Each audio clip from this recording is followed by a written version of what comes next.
नमस्कार साथियों, भाइयों बहनों। जैसा कि मैंने आपसे निवेदन किया था कि आज मैं आपसे कुछ बात करूंगा और हमारा विषय है कि वाल्मीकि समाज की राजनीति में भागीदारी सुनिश्चित होनी चाहिए। मैं एक बात और स्पष्ट कर दूं कि वाल्मीकि समाज से मेरा अभिप्राय स्वच्छकार समाज की सभी जातियों से है, चाहे वे वाल्मीकि, धानु, फेला, डोम, हलालखोर, बाजफोड़ या और जो स्वच्छकार की जातियाँ।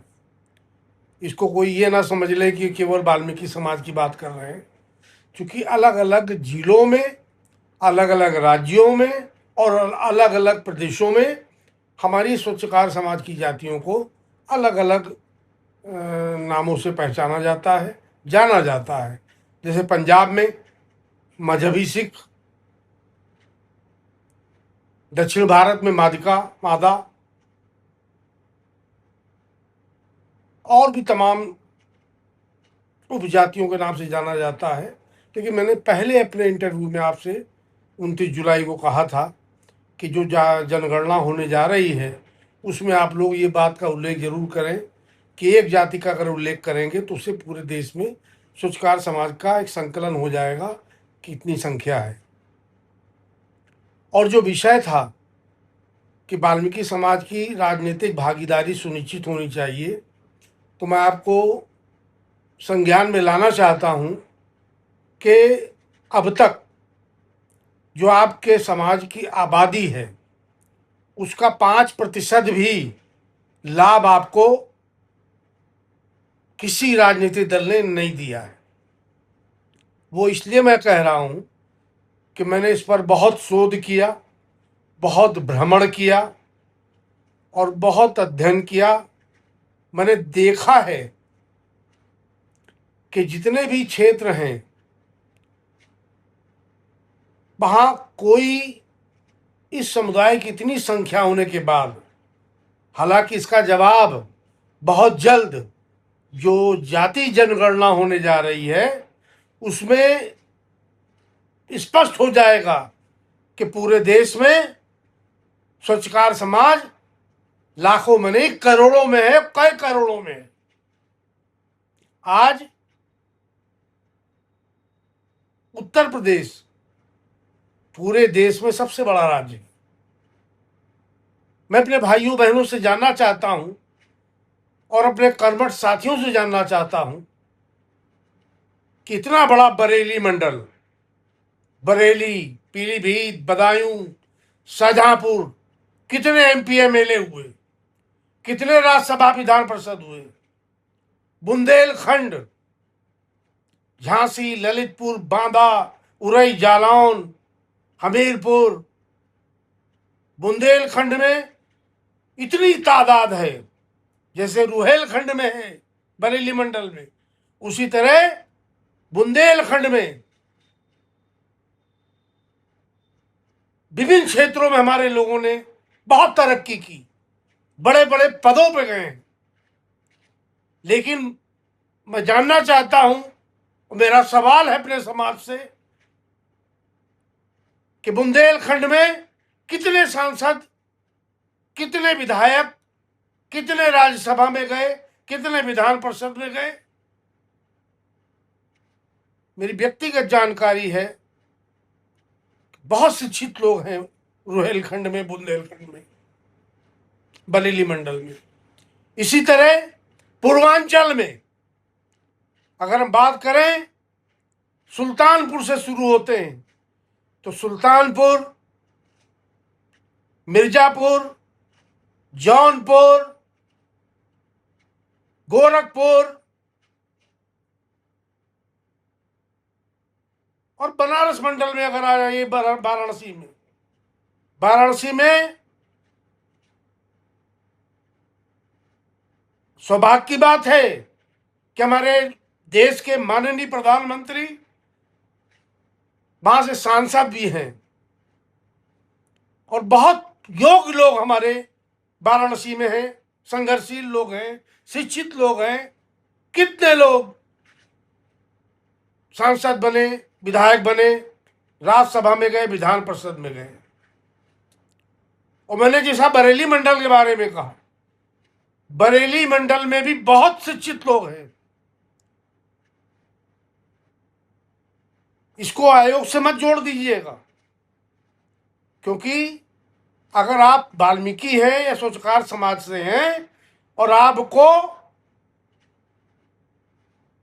किसी स्वच्छकार आयोग का, राज्य का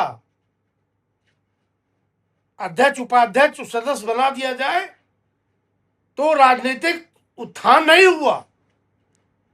मैं भी पिछले एपिसोड में, इंटरव्यू में, वक्तव्य में ये जानकारी दे चुका हूं कि राष्ट्रीय आयोग जो सफाई कर्मचारियों का बनाया गया, जिसमें मुझे भी रहने का सौभाग्य मिला, सदस्य और उपाध्यक्ष, मैंने उसका भी खुलासा किया कि अन्य आयोगों के साथ न्याय और राष्ट्रीय सफाई कर्मचारी आयोग के साथ अन्याय है। तो इसको मत जोड़िएगा राजनीतिक दिशा में कि आयोग का अध्यक्ष बनाया था, उपाध्यक्ष बनाया था, सदस्य बनाया था। इसी तरह पूरे प्रदेश में करा जाइए। और हम पूरे देश की बात करें तो मैं भोपाल गया था पहली बार। तब भोपाल में, मध्य प्रदेश में, कोई भी वाल्मीकि समाज का ना विधायक था ना सांसद था। जब मैं वहां गया, 4 दिन का मेरा प्रवास था, तो जब मैं बस्तियों में जाता, तो जिस बस्ती में जाता तो वहां का नेता मेरे साथ बैठता। तो जब वाल्मीकि समाज के नेता बैठे तो उन्होंने कहा कि कल आप सर कहाँ जाएंगे? मैंने कहा हेला समाज में। अरे कहीं साहब मान आ जाइएगा, वो हमसे छोटे वाले स्वच्छकार है। और जब दूसरे दिन हेला समाज के साथ गया उनकी बस्तियों में, तो उन्होंने कहा वहां ना जाइएगा, कल जहाँ जा रहे हैं डोम समाज में, वो हमसे छोटे वाले स्वच्छकार है। जब चारों दिन मैं सब जगह गया तो मैंने देखा कि इतनी ज्यादा आपस में उस समय प्रतिद्वंदता थी। तो जब चारों लोगों को मैंने, सबको, पूरे समाज को वहां बैठाला और थोड़ा तल्ख भाषा में, जबकि मेरा ऐसा नेचर नहीं है, मेरा ऐसा बोलने का वो नहीं है, जब मैंने तल्ख भाषा में कहा कि जब आप लोग एक पैसे में हो के एक दूसरे को छोटा बड़ा बना रहे हैं तो कैसे तरक्की होगी समाज की? सब लोग मिलकर एक दूसरे को बढ़ाइए, तब समाज तरक्की करेगा। और मुझे खुशी है कि कभी हम लोग कहते थे उत्तर प्रदेश बहुत बड़ा है, उसके बाद बिहार बहुत बड़ा है, मध्य प्रदेश बहुत छोटा राज्य है उत्तर प्रदेश की तुलना में, लेकिन आज वहां के लोग सक्रिय हुए। मैं बधाई देना चाहता हूं मध्य प्रदेश के सम्मानित समाज के लोगों को कि आज वहां हमारी बहन सुमित्रा वाल्मीकि राज्यसभा में है, योगी जी वहां के जो उमेश बाजी हैं, योगी उमेशनाथ जी, वो राज्यसभा में है, और भी बहुत लोग विभिन्न क्षेत्रों में बहुत तरक्की कर रहे हैं। लेकिन राजनीतिक दलों ने एक बहाना बना लिया कि आपको प्रकोष्ठों में, आप स्वच्छकार समाज से हैं, वाल्मीकि समाज से हैं या स्वच्छकार जाति से हैं, तो आपको अनुसूचित जाति प्रकोष्ठ। मैं आपको बताना चाहता हूं कि मैं जब छात्र जीवन में था तो मैं Kanpur vocational inter college, degree college Lucknow में है, उसके मैनेजर, मालिक ब्राह्मण, सारे टीचर, प्रिंसिपल ब्राह्मण, और सर्वाधिक छात्र वहां के ब्राह्मण और सामान्य जाति के ज्यादा से ज्यादा लोग। लेकिन वहां पर भी मैं छात्र नेता था, और जहां मैं रहता था वहां अकेला मेरा निवास हुसैनगंज लखनऊ में। उस पूरे हुसैनगंज में एक अकेला मेरा परिवार था, और मेरे घर के सामने वहां के मेयर थे, जो मेयर तो कम थे, उनकी तुलना अगर मंत्री से भी की जाए, कैबिनेट मंत्री से, तो कम है, क्योंकि उनसे मिलने उत्तर प्रदेश के मुख्यमंत्री 3-3 बार आते थे। स्वर्गीय चंद्रभानु गुप्ता जी, स्वर्गीय बाबू बनारसी दास जी, श्री कृष्ण वर्मा जी की मैं बात कर रहा हूं। और उनके यहां से छत पे वो वर्मा जी बोलते थे, अरे दुर्गेश, अरे ब्रजेश, ब्रजेश मेरे छोटे भाई का नाम है, ब्रजेश वाल्मीकि। वो कहते थे कि जल्दी आओ, मेहमान आ गए हैं, और जब तक तुम दोनों नहीं आओगे तब तक हमारे यहाँ भोजन मेहमानों का शुरू नहीं होगा, क्योंकि तुम ही लोगों को सबको भोजन कराना। ये बात कह के मैं बताना ये चाहता हूं कि मैंने एक अंग्रेज राइटर का नाम लिया था पिछले उसमें वक्तव्य में कि अपने आप को पहचानिए, आप क्या नहीं कर सकते। एक बार मैं समाजवादी पार्टी का, हमारे राष्ट्रीय सम्मेलन था देवरिया में, और मैं सर्किट हाउस में बैठा था, कार्यक्रम शुरू हो गया था। क्योंकि मैं बहुत कई राज्यों से होकर आया था, तो मैं चाय पीने आ गया 5 मिनट के लिए। तो कैबिनेट मंत्री थे माननीय श्री बलराम यादव जी पूजनी, और हमारे मित्र, और वो भी उच्च शिक्षा राज्य मंत्री थे, माननीय श्री राम आश्रय विश्वकर्मा जी।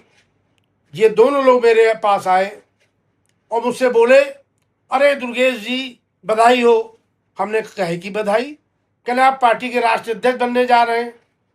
तुमने कहा हमसे क्यों मजाक कर रहे हैं, मेरी इतनी हैसियत नहीं, मैं उनको अपना नेता नहीं भगवान मानता हूँ, माननीय श्री मुलायम सिंह जी को। उन्होंने कहा नहीं नहीं नहीं नहीं नहीं, नेताजी नहीं। मैंने कहा क्या इस्तीफा दे रहे हैं? कह नहीं नहीं नहीं नहीं, वो आपको राष्ट्रीय अध्यक्ष अनुसूचित जाति प्रकोष्ठ का बनाने का प्रस्ताव मंच पे आ गया, तो मैंने जाके मना कर दीजिए, मुझे नहीं बनना है, मैं अनुसूचित जाति से आता हूं, तो मैं अनुसूचित जाति प्रकोष्ठ का अध्यक्ष बनूं। अगर मेरी योग्यता सबको लेकर चलने की है, इसका अध्ययन किया जाए, तब न तय होगा। और मैंने मना किया था। तो आज हम देखते हैं कि कोई राजनीतिक दल हो, आज उत्तर प्रदेश में, मैंने पिछले वक्तव्य में उनका जिक्र किया था, माननीय स्वर्गीय अक्षयलाल वाल्मीकि जी का, कि वो नगर निगम में सुपरवाइजर थे, और उनके कहने मात्र से, जबकि वो भी बहुत योग्य थे, डॉक्टर फूलचंद वाल्मीकि जी एमएलसी बनाए गए थे। इन 5-6 नेता जो हमारे स्वर्गीय पिता मोहनलाल वाल्मीकि जी, पूजनी छंगालाल धानुक जी, पूजनी दुर्गा प्रसाद धानुक जी, तो इन लोगों के कहने से जब बनाए गए, तो दूसरों के लिए अगर आप संघर्ष करेंगे, दूसरे को आगे बढ़ने का मौका देंगे, तो ईश्वर आपकी मदद करेगा। वही श्री अक्षयलाल वाल्मीकि जी, जो हमारे पूजनी वाल्मीकि समाज के नेता थे, वो राज्यसभा भी गए और विधान परिषद भी गए। 1984 में राज्यसभा में उन्होंने एक सवाल उठाया था कि मेरी मांग है प्रधानमंत्री जी से कि उत्तर प्रदेश की राजधानी लखनऊ बहुत बड़ा प्रदेश की राजधानी है, वहां मेट्रो चलाई जाए। मुझे याद है, मुझे क्षमा करेंगे बहुत से साथी, उस समय बहुत से लोगों ने हंसी उड़ाई थी कि वो बने तो हैं सफाई मजदूरों के नेता, राज्यसभा सदस्य, और वहां पर एक सवाल उठा दिया मेट्रो चलाई जाए। ये आवश्यकता होती है, ये आत्मा की आवाज होती है। आज पूरे लखनऊ में मेट्रो चल रही। तो हमारे पुराने नेताओं की सोच, हमारे पिता स्वर्गीय मोहनलाल वाल्मीकि जी, उन्होंने उस समय एक यूनियन में एक पद होता था प्रधानमंत्री का, जो अब महामंत्री या महासचिव बोलते हैं। तो मैं एक दिन पुरानी फाइलें पिताजी की देख रहा था, तो लेटर टू एडिटर, संपादक के नाम पत्र था स्वतंत्र भारत में। तो उसमें हमारे पिताजी ने प्रधानमंत्री के नाम एक पत्र लिखा था कि हिंदुस्तान के सफाई कर्मचारियों का सामाजिक, आर्थिक, शैक्षिक और राजनीतिक उत्थान तभी संभव है जब इनके लिए भी एक राष्ट्रीय सफाई कर्मचारी आयोग की स्थापना की जाए और उनकी सिफारिशों को लागू किया जाए, ताकि सफाई मजदूर समाज के लोग भी समाज की मुख्य धारा से जुड़ सकें। और उस पत्र को देखकर मेरे आंखों में आंसू आ गए कि उन्होंने छोटे से पद पे थे, वो कद तो उनका बहुत बड़ा था, लेकिन सन 70 में उन्होंने जो मांग की थी, उनका ऐसा आशीर्वाद लगा कि आज उनका ही ज्येष्ठ पुत्र उसी राष्ट्रीय सफाई कर्मचारी आयोग, जो भारत सरकार की सफाई कर्मचारियों की सबसे बड़ी सरकारी पंचायत है, उसमें नेतृत्व करने का अवसर मुझे मिला। ये उनका आशीर्वाद था। और हमारे परिवार से तो हमारा छोटा भाई जो था ब्रजेश वाल्मीकि है, वो हमसे ज्यादा कुछ मामलों में तेज था, वाक्पटुता में, बोलने में, हंसने हंसाने में, जानकारियों में। लेकिन जब उसने देखा कि मेरे बड़े भाई वो इस क्षेत्र में रुचि ले रहे हैं, वो भी छात्र नेता था अपने कॉलेज का, बहुत अच्छा नेता था, उसने अपने को संयमित किया, रोक लिया अपने को कि बड़े भैया हमारे जब समाज की सेवा में जा रहे हैं तो उनको आगे आने का अवसर मिलना चाहिए। मैं धन्यवाद देना चाहता हूं अपने छोटे भाई को, उम्र में हमसे छोटा है। तो मेरे परिवार का कुर्बानियों का इतिहास है। हमारे दादा स्वर्गीय मीरचंद वाल्मीकि जी स्वतंत्रता संग्राम सेनानी थे। वो भी वाल्मीकि जयंती वाले दिन ज्यादा नहीं जाते थे, वाल्मीकि जयंती में जरूर जाते थे। वो कहते थे समाज में जाके, हालांकि उनको नेताजी की उपाधि समाज ने दी थी, वो खादी का कुर्ता पैजामा और टोपी पहनते थे, गांधी जी वाली, साइकिल पे चलते थे। वो हमेशा एक बात कहते थे कि जब तक कि हमारे लोग लोकसभा में, विधानसभा में, राज्यसभा में, विधान परिषद में नहीं जाएंगे, समाज की आवाज नहीं उठाएंगे, उनको बराबर का मौका नहीं मिलेगा, तब तक ये समाज उत्थान नहीं करेगा। आज दिल्ली प्रदेश कितने योग्य लोग हैं हमारे वहां। मैं पंजाब हरियाणा की बात बताना चाहता हूं। मुझे याद है सन 72 का वो दृश्य, वहां से यशवंत राव वाल्मीकि जी कैबिनेट मंत्री थे, हमारे पिताजी ने उनको भोजन में बुलाया था, और उन्होंने भी यहाँ लखनऊ में भाषण में, वो फोटो है हमारे पास, मैं कभी आप लोगों को पेश करूंगा, उसको रखूंगा। वो भी टोपी पहनते थे। मैं बहुत छोटा था, 5-7 साल का, लेकिन मुझे चूंकि बाद में भी पिताजी उनका नाम लेते रहते थे, यशवंत राव वाल्मीकि जी। सरदार माननीय बूटा सिंह जी जो वाल्मीकि समाज से थे, वो छोटे मोटे पद पे रहे, सेकंड टू प्राइम मिनिस्टर। मैं भारत सरकार में था तो मुझे बताया जाता था, अधिकारी बताते थे कि माननीय प्रधानमंत्री के बाद गृह मंत्री होता है, और माननीय गृह मंत्री के बाद माननीय रक्षा मंत्री का नंबर आता है। ये 3 लोग महत्वपूर्ण होते हैं, मुख्य पद। तो वाल्मीकि समाज में रहकर हमारे लोगों ने कोई बड़े बड़े क्षेत्रों में गए और आगे आने का मौका दिया। राष्ट्रीय सफाई कर्मचारी आयोग 1993 में बना, और बूटा सिंह जी ने जब बनवाया, आज 1993 से आज 2026 तक 50 सैकड़ों लोग आयोग में अध्यक्ष, उपाध्यक्ष, मेंबर बने, और उन्होंने विभिन्न क्षेत्रों में समाज के लोगों को जागरूक करने का काम किया। तो क्या बूटा सिंह जी की देन नहीं थी? तो बहुत लोगों ने हमारे समाज को बढ़ाने का काम किया। लेकिन आज मैं देखता हूं राजनीतिक दलों में कोई भागीदारी ना मात्र दी जा रही। उत्तर प्रदेश इतना बड़ा राज्य है, किस दल ने राज्यसभा, विधान परिषद वाल्मीकि समाज को दिया? हाँ, पहले दिया कांग्रेस के टाइम पर, माननीय छेलाल जी राज्यसभा में रहे, माननीय तुलसीराम, माननीय भगवान दीन वाल्मीकि जी वो राज्यसभा में भी थे और संविधान सभा के सदस्य भी थे। माननीय नारायण दीन वाल्मीकि वो भी राज्यसभा में रहे, उन्होंने भी जगाने का काम किया। हमारे स्वर्गीय कन्हैयालाल वाल्मीकि बुलंदशहर से सांसद रहे, बहुत काम किया। हमारे पश्चिम उत्तर प्रदेश में फूल सिंह सौदाई साहब रहे, जो लात मार के दरवाजे में घुसते थे, जैसे डॉक्टर फूलचंद वाल्मीकि एमएलसी थे जो लखनऊ से, वो कभी परवाह नहीं करते थे अगर किसी कर्मचारी की समस्या है या समाज का कोई व्यक्ति की कोई समस्या है। मुझे बताते थे तुलसीराम जी हमारे पिताजी कि बहुत अच्छे भी व्यक्ति थे और बहुत गुस्सैल भी थे। धक्का, अगर जरा सा 5 मिनट भी स्वाभिमान में ठेस पहुंची तो उनको धक्का मारने में दरवाजे में देर नहीं लगती थी। तो ऐसी सी सम्मानित विभूतियां हमारे समाज में हुई हैं। लेकिन आज मैं देख रहा हूं कि मैं भोपाल की मैंने चर्चा की, आज वहां के लोग जागरूक हो गए। आज 2-2 लोग हमारे राज्यसभा में हैं, बधाई है उनको। आज उत्तर प्रदेश से कौन है राज्यसभा में? किस पार्टी ने भेजा या किस पार्टी की हैसियत नहीं है भेजने की? लेकिन नियत होनी चाहिए। ना राज्यसभा में कोई वाल्मीकि समाज का, स्वच्छकार समाज का है, ना विधान परिषद में है, और यही हाल अन्य प्रदेशों का है। साउथ से भोला राउत जी के बाद सासाराम जो एक बहुत नामचीन लोकसभा हुआ करती थी,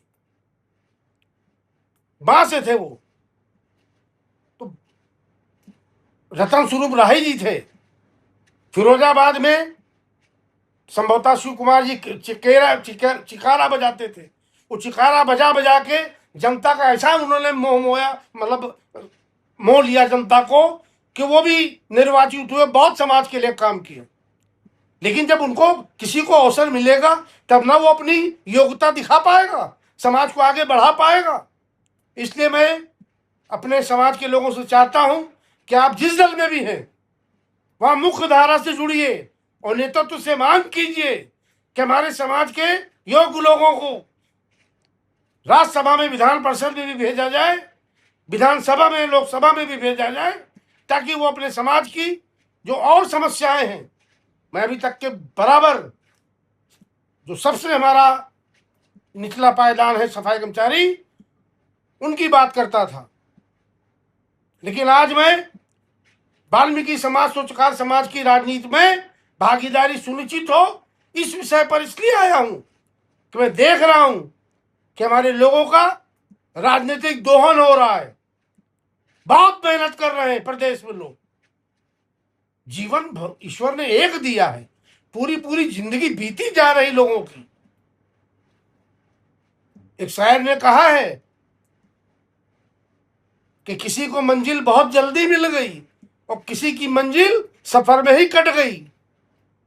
वो जिंदगी भर पार्टी के लिए संघर्ष करते रहे, उनको अवसर भी नहीं मिला कि अपनी योग्यता के आधार पर काम करने का। क्योंकि ताकतवर इंसान जब बनता है तभी कमजोर की मदद कर सकता है। जब आप सांसद बनेंगे, विधायक बनेंगे, आपके हाथ में ताकत होगी, तभी ना आप मदद कर पाएंगे। क्या कारण है? क्या जितने मैंने जिनके नाम लिए तो उनकी बात कर रहा हूं, लेकिन बहुत से और भी एमएलए, एमएलसी हुए, आज उनका कोई नाम लेता है प्रदेश में? कौन से सफाई मजदूर सम्मेलन में, हड़ताल में वो खड़े होते हैं? उनको शर्म लगती है कि हमारी अगर फोटो छप गई, पेपर में छप आ गई, मोबाइल पे, टीवी पे आ गई, तो पार्टी अगला हमारा टिकट ना काट दे। अरे भाइयों बहनों, टिकट की मत परवाह करो, परवाह ये करो जैसे मैंने शुरुआत की थी। हालांकि मैंने शुरुआत की, मुझको भी उसमें लपेट लिया गया, मुझको भी विधायक का टिकट जबरदस्ती, मुझे पता ही नहीं था। मैं जब गया, 2 राष्ट्रीय महासचिव पार्टी के मेरे आवास पर आए लखनऊ, और मैं हतप्रभ, मैं निकल रहा था कहीं, मैंने उनको तुरंत बैठा ला, कल हम लोग आए हैं, माननीय रक्षा मंत्री जी के पास गए थे और आपके लिए हमने निवेदन किया। तो उन्होंने कहा नहीं, उसको हमको कहीं और भेजना है, उसको मैं चाहता हूं अपनी पार्टी में रामविलास पासवान जैसा नेता बनाना चाहता हूं अपनी पार्टी का, ये कहा नेताजी ने। तो उन्होंने कहा साहब आप नहीं समझ रहे हैं, हम लोग जान रहे हैं कि उनको अगर टिकट आप दे देंगे और बुला के कह देंगे तो उनको टिकट मिलने से उत्तर प्रदेश की तमाम सीटों पर हमको, हमारी पार्टी को फायदा हो जाएगा। तो उन्होंने कहा जाओ तुम लोग पहले मनाओ और फिर लेके आओ। अब उन्होंने कहा नेताजी ने बुलाया है, मैं गया तो उन्होंने कहा कि मैं तो तुमको चाहता था, एक बार तुम मेरी वजह से राज्यसभा ठुकरा चुके हो, तुमको प्रधानमंत्री जी का ऑफर मिल गया था, मुझे सूचना है, चिट्ठी भी तुमको लिखित मिली थी, और तुमने कहा कि नेताजी ऐसे 101 चिट्ठी आपके ऊपर कुर्बान है, पार्टी पे कुर्बान है, और तुमने स्वीकार नहीं किया था राज्यसभा। मैं तुमको तो राज्यसभा भेजना चाहता था, लेकिन इन लोगों की ख्वाहिश है पूरी कर दो, जाओ कानपुर से जाके चुनाव लड़ लो। मैं लखनऊ का रहने वाला, लखनऊ, उन्नाव और कानपुर, आज एक माननीय पार्षद अपना क्षेत्र में जहां पार्षद हैं, वो अगर उनको 2 क्षेत्र छोड़ के कहीं लड़ा दीजिए तो कोई तैयार नहीं होगा, अगर वो वास्तविक राजनीतिक व्यक्ति है। लेकिन मैंने नेताजी का आदेश नहीं ठुकराया, मैंने नहीं समझा कि क्या साजिश है मेरे साथ, मैंने स्वीकार कर लिया और चुनाव लड़ा, बहुत मेहनत से लड़ा। 4 बार से वहां भाजपा के विधायक जीते थे। मेरी तेजी से, मेरे लड़ने से वो बेचारे हार गए, और हमारी और भाजपा की इतनी टक्कर हो गई कि वहां कांग्रेस प्रत्याशी निकल गया। खैर अच्छी बात है, बधाई है उनको। उसके बाद उन्हीं में से कुछ नेताओं ने उस हार का हवाला देते हुए, और सफाई कर्मचारियों की जो राज्यव्यापी हड़ताल, चूंकि मैं प्रदेश का नेतृत्व कर रहा था सफाई कर्मचारियों का, तो मैंने हड़ताल की थी, उसका भी खामियाजा मुझे भुगतना पड़ा। खैर उसकी मुझे कोई परवाह नहीं, लेकिन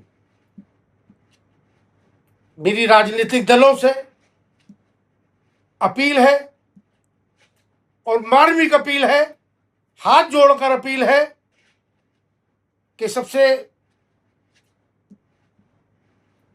पिछली पंक्ति में ये समाज है, बहुत पीछे है, इनके योग्य लोगों को, जो भी आप जिनको अच्छा समझे, उचित समझे, इनको राज्यसभा, विधान परिषद, विधानसभा, लोकसभा में भेजने की कृपा करें।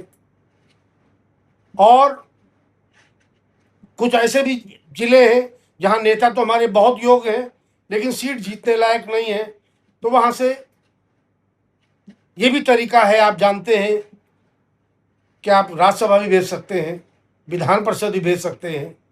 अगर 2-4 लोग भी हो जाएं और हर मंडल से एक विधायक भी अगर हो जाए हमारा, तो कम से कम वो 4-5 जिलों के लोगों की समस्या सुनकर उन अपनी क्षेत्र की सम्मानित जनता की भी काम करें, और 5-6 जिले जो उसके मंडल में आए, वहां के जो वाल्मीकि समाज की कोई समस्या हो, उनका उत्पीड़न हो किसी भी क्षेत्र में, तो उनकी समस्या भी दूर हो जाए, तो एक बहुत बड़ा काम होगा। और नहीं तो आप जाति जनगणना जो होगी उसमें तो सीधे सीधे ये आह्वान सब पार्टियां बहुत सी करती रही हैं, जितनी संख्या हमारी उतनी सत्ता में भागीदारी होनी चाहिए। तो जब जाति जनगणना में हमारी संख्या एक तय हो जाएगी, तब तो 2 ही विकल्प होंगे,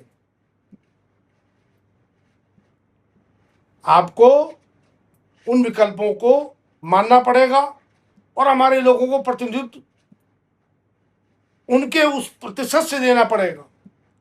लेकिन वो ऐसी स्थिति हम नहीं चाहते हो आए। हम लोग चाहते हैं कि राजनीतिक दल बड़ा दिल करके, मुझे ये भी मालूम है, मैं चूंकि संसदीय बोर्ड में भी रहा हूं और भी तमाम क्षेत्रों में मेरा अनुभव है, मुझे मालूम है कि राजनीतिक दल की सोच होती है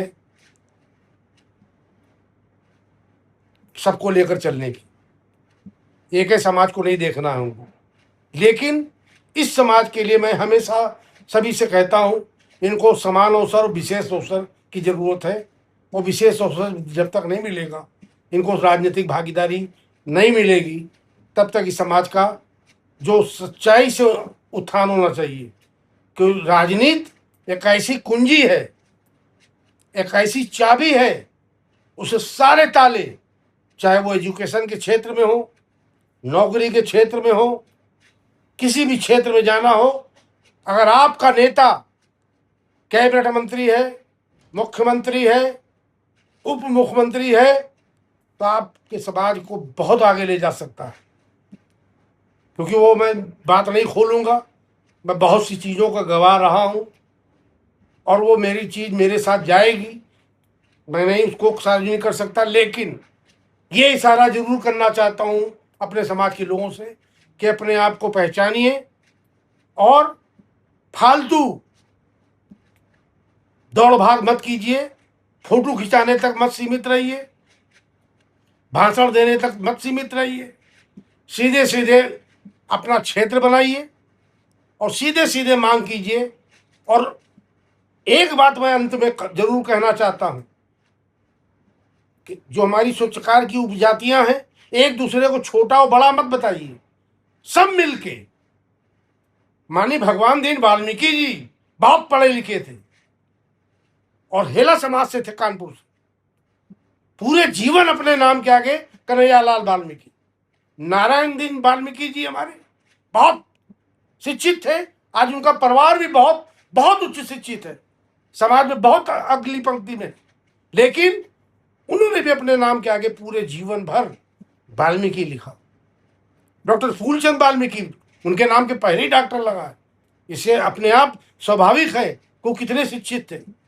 मगर उनका भी कहना था कि हम लोग चाहते हैं कि पूरे देश में स्वच्छकार जातियां जो है वो भले अपनी उपजातियां लिखती रहें, शादी ब्याह करें या एक में करें, आपस में करें, लेकिन वो वाल्मीकि नाम का प्रयोग करें ताकि पूरे देश में एक ये संख्या तो पता चले। बूटा सिंह जी पगड़ी पहनते थे, सिख मजहबी थे, गृह मंत्री रहे, लेकिन वो वाल्मीकि समाज की हमेशा बात करते थे। अनुसूचित जाति आयोग में जब आए अध्यक्ष होकर लखनऊ, और ताज होटल में उनको यहाँ के प्रशासन ने ठहराया, डीएम एसएसपी सब लोग मौजूद थे, बहुत बड़े बड़े अधिकारी, चीफ सेक्रेटरी सब वेटिंग रूम में बैठे हुए थे। और मैंने जब अपना कार्ड भिजवाया तो उन्होंने तुरंत अंदर बुलाया, तो उनके बड़े बड़े पैर तक के बाल थे, चूँकि वो सिख समाज से थे, मजहबी से, तो कंघी कर रहे थे। और उस रूप में कहने मैं किसी को नहीं बुला सकता, लेकिन दुर्गेश तुमको इसलिए बुला लिया कि तुम बहुत जुझारू हो, सबसे झगड़ा कर लेते हो। मुलायम सिंह जी तुम्हारी तारीफ भी कर रहे हैं और तुम्हारे पर नाराज भी होते हैं कि बहुत जल्दी गुस्सा आ जाता है वो सब पे। और मैं मंच पे रहूँगा, और मुझे उन्होंने कहा है कि मुझको लेने दुर्गेश आएंगे एयरपोर्ट पे। फिर वो अंतिम समय उन्होंने सपा ज्वाइन की थी, और जब वो एयरपोर्ट पे आए तो एक बड़ी सी गाड़ी हमको मिली थी, पार्टी ने दी थी, मैं उनको लेने गया। तो वहाँ से बेगम मस्जिद महल पार, और बेगम मस्जिद महल पार से उनको जब खाना खिला के भोजन करा के छोड़ने गया एयरपोर्ट, तो रास्ते भर आने जाने में दो बातें उन्होंने कही मुझसे जो मेरे जीवन में यादगार बातें हैं। उन्होंने कहा, दुर्गेश जी कुछ सुरक्षित सीटें तलाशिए, और ये देखिए वहाँ वाल्मीकि समाज, स्वच्छकार समाज के लोग कितना लड़ सकते हैं। तुमने साहब कुछ सीटों पे जीत सकते हैं, कुछ सीटों पे हार सकते हैं, लेकिन चुनाव हारने जीतने के लिए नहीं होता, ये एक मैदान है। आज घुड़सवार जो होगा वही तो गिरेगा, और जो वो घोड़े बैठेगी नहीं तो उसको क्या मालूम चढ़ना उतरना क्या होता है, गिरना क्या होता है। आज हारेंगे तो कल तो जीतेंगे। तो मुझे उनकी बात याद है, इसलिए मैं अपने साथियों से कहता हूं, मुख्य धारा की राजनीति कीजिए। ये प्रकोष्ठ में ले लिया पद, सभी पार्टियों में हम देख रहे हैं हमारे लोग आज भरमार है अनुसूचित जाति प्रकोष्ठ। मेन बॉडी में बड़े बड़े पद पे कौन लोग हैं, कितने लोग। इसलिए चुनाव सन्निकट है। जो लोग भी, मैंने राजनीतिक दलों से अनुरोध किया, वो अपने समाज के लोगों से भी अनुरोध कर रहे हैं, कि अगर जो लोग भी हमारे राजनीतिक क्षेत्र में हैं उनकी सब लोग मिल के मदद करें। वही बात मैं इसलिए कह रहा हूं कि मैंने अपनी छवि ऐसी बनाई है और बनाई थी और बनाई है कि गाजियाबाद से चाहे बुंदेलखंड हो, रुहेलखंड हो, पश्चिम उत्तर, कोई जिला ऐसा हो बता दीजिए कि मैं किसी जिले में जाता था तो भले उस जिले में आपस में प्रतिस्पर्धा हो, अलग अलग दलों में लोग हों या अलग अलग यूनियन में हों, मुझे कहने में कतई शर्म नहीं है, दुख नहीं है, खुशी है कि जिस जिले में मैं गया वहां सारे दलों के लोग जो हमारे समाज के, चाहे किसी पार्टी में हो, भाजपा में, बसपा में, कांग्रेस में, सपा में, या कितनी यूनियन बनाए हों, सब वहां पर आ जाते हैं मंच पे। आगरा में मैं गया, मेरठ में गया, अलीगढ़ गया, मुजफ्फरनगर गया, सारा जहां भी गया गजब है, सब लोग आ गए। तो मुझे पहले तो आश्चर्य लगा, रोमांच भी हुआ, कितना आपस में एक दूसरे की बुराई मुझसे फोन पे करते हैं कि वो आगे बढ़े जा रहे हैं, वो मेरी पद छीन ले रहे हैं, वो दूसरे से जिलाध्यक्ष बन गए। ये आपस में है स्पर्धा, तो कोई दो राय नहीं। और स्पर्धा होनी चाहिए, स्वस्थ स्पर्धा होनी चाहिए। जैसे मैदान में लोग दौड़ते हैं तभी तो 1 2 नंबर 3 लगता। लेकिन जब मैं पूछता था तो कहते थे कि नहीं, हम लोग जब भी जाते हैं तो आप कभी किसी की गुटबाजी की बात नहीं करते, ग्रुपबाजी की बात नहीं करते।